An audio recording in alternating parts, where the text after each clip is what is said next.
समस्त प्रिय दर्शक बंधु मान भिडियो मु स्वागत करे संगे संगे आपण मानक समस्त को मो परिवार तरफ मो तरफ समस्त को प्रेज द लॉर्ड नमस्कार प्रिय दर्शक बंधु माने चलतु प्रत्येक दिन पर आज आम मैंने ईश्वर वाक्य को स्वर्णमय पदर शिखा प्रिय दर्शक बंधु माने। तो आज स्वर्णमय पद को शिखा पूर्व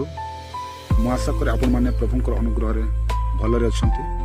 आ परमेश्वर पवित्र महान नाम गौरव हो से आज आम मानक दिन देते दिन पाई आम ईश्वर को धन्यवाद देवा उद्देश्य आज चलतु ईश्वर वाक्य को मान शून्यमय पदर शिखा। आज शून्यमय पद शिखा पूर्व प्रिय दर्शक बंधु मैंने आपको विनम्र रिक्वेस्ट करे कि आपण मैंने ए वीडियो को देखला ईश्वर वाक्य को शून्यमय पदर शिखा आपड़ निहांती कमेंट माध्यम जनातु कि मतामत आपन को केमिति लागुची एपरी वीडियो माध्यम ईश्वर वाक्य को शिखा जमी लगुच आपंकर मतामत निश्चित भाव में कमेंट जनातु जे मुझे जानीपर कि आपण मैंने ईश्वर वाक्य को शिखुंट मुझे जहाँ शिक्षा देवाई वीडियो जाक बनाऊँगी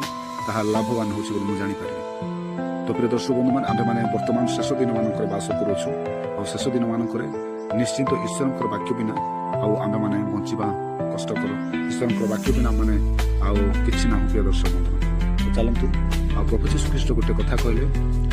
द्वितीयागमन विषय कौ परिस्थिति थी से प्रभु जीशु ख्रीष्ट द्वितीयागमन करने समय कौन कहती आम मानक से वाक्य मैंने देखा। चलतु और डेरी करवा ना आज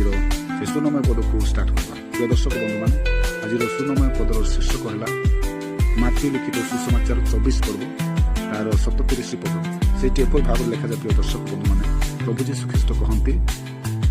आउ नहंक समय जे प्रकार घटी मनुष्य पुत्रंकर आगमन समय से प्रकार घटव आमेन। हाँ प्रिय दर्शक बंधु मैंने आज शून्यमय पदर शीर्षक यह प्रभु जीशु ख्रीष्ट यही वाक्य आम मानक द्वितीय आगमन आबे हे तार परिस्थिति कौन थी मान को जन मु आशा कर आपण मैंने वीडियो को देखी ईश्वर वाक्य को शून्यमय पदर शिखि प्रभु आपण को बहुल भाव आशीर्वाद करंतु। चलतु आज वीडियो एतिकी प्रिय दर्शक बंधु मैंने देखा नेक्स्ट वीडियो से पर्यंत समस्त को नमस्कार, praise the Lord and God bless you.